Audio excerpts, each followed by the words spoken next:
as a child, I had precognitions, what I call precognitions, which means that I knew things. And I was aware of knowing things that were happening elsewhere, so where I wasn't, and things that were going to happen. I wouldn't call them premonitions because they were sort of a neutral nature.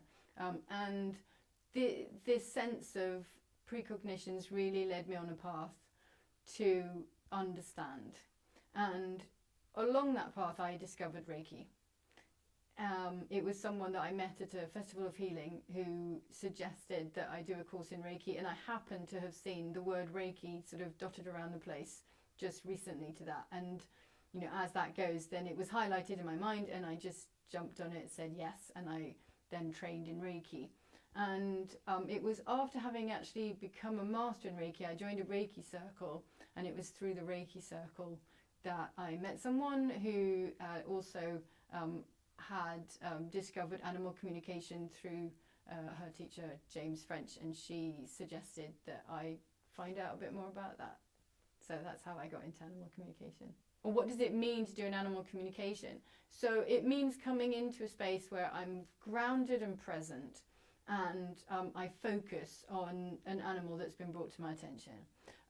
This can be in person, but it could also be at a distance, but having a photograph of the animal.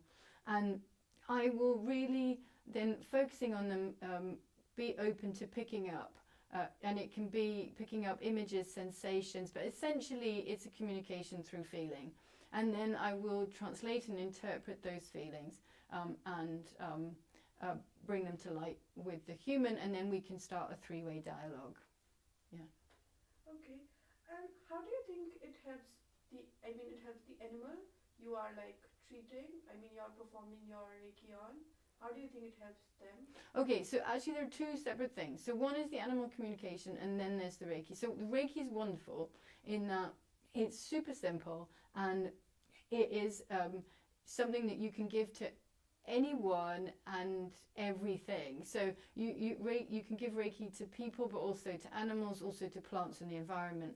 And so that's a wonderful sort of aspect of it. So Reiki can be given to animals also in person, but at a distance as well. So Reiki sending is really, really useful. And I do integrate a Reiki send very often within an animal communication, but they are slightly different in that the animal communication is picking up on sort of what the animal has to say, which will help it. It may be initially its emotion, and then there may be a need to release that emotion to sort of get to what's underneath, and that what's underneath may be affecting its behavior. So the benefit may be that it is more comfortable.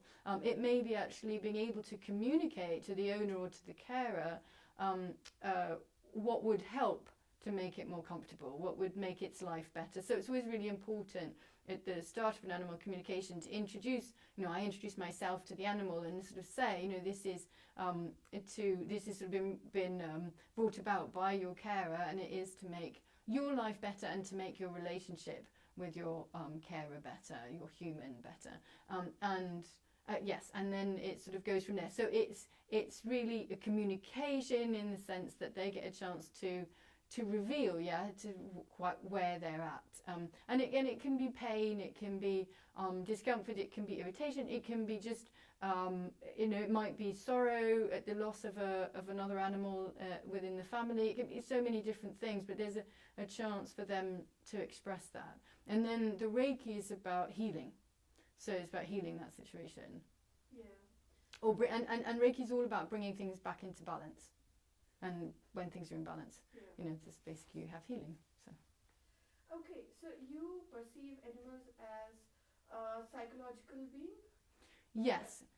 So one of the most interesting aspects I feel that animal communication has brought to me is a much deeper understanding of animals as psychological beings. So really, sort of from the sessions that I've had, the information that's come through, I've got such a sense that they're so like us. They will have experienced, it can be trauma, it can simply be experiences that maybe on the one hand very wonderful, on the other hand very difficult, and those will have impacts on their psychology, and that will affect sort of where they are, and so they go through the whole remit. I feel that's one of the most important things. So there's on the one hand, there's this aspect of understanding that animals are sentient beings, but there's also understanding that they're psychological beings, and that they have responses just like us on a psychological level. So they will develop behaviours as a consequence. As the same we talk about in human terms, coping mechanisms. So animals can create coping mechanisms as well, or they can have, nervous breakdowns, or they can just find that they are angry, and that will come out in their behaviour, because of the impact of situations and experiences. So yeah, and I feel that is really important, and it's become so much clearer through doing the work to me how like us they are in that psychological remit. Yeah, lots and lots of understanding came through Reiki.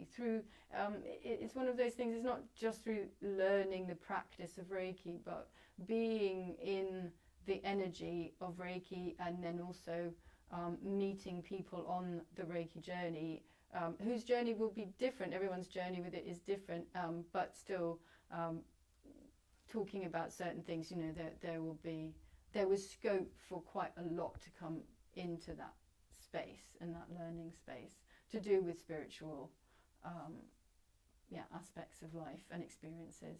I do work with a lot of pets, and a lot of us are familiar with the animals we have at home, and we're familiar with the fact that they all have their own personality. But actually all animals have a personality, and that's whether they're in a home as a pet, or whether they're on a farm, or whether they're at a working farm, or in the countryside, or in a zoo, or wherever. They've all got their individuality and personality. It's not just our pets. I think that sort of seems like the most basic point, and everyone can go, oh yeah, sure. But I think it's what we forget, and looking at the world, or in a different way, in the world with all of its creatures in it.